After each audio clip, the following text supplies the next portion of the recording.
So my first exposure to fantasy literature was the morally gray environment, and I often say that to me, what's cutting edge and refreshing is when you get a genuine hero Yeah. to watch, rather than uh, this morally gray person who may or may Hmm. not be likable.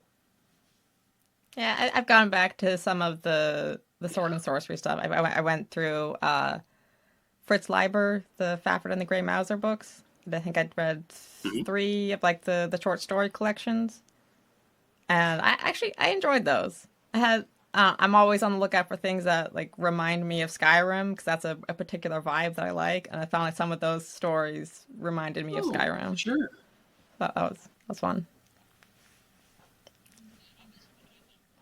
Yeah, I mean, I can see that. I never would have made that connection, by the way. I mean, I've played Skyrim, but I never would have made the connection on my own between Skyrim and the stories of Fafford and the Grey Mouser having a Skyrim vibe. But then I'm thinking of the times that I've played Skyrim and maybe played Skyrim with my daughters, and going back to say, let's say, the Snow Women story in the first collection of short stories, though it was written a little later, where Fathard is on the skis and everything. It Hmm. very much has a kind of Hmm. Skyrim vibe, and even has a kind of like cheat hack that like players of Skyrim would incorporate into Hmm. play. That's funny. I like that Hmm. connection.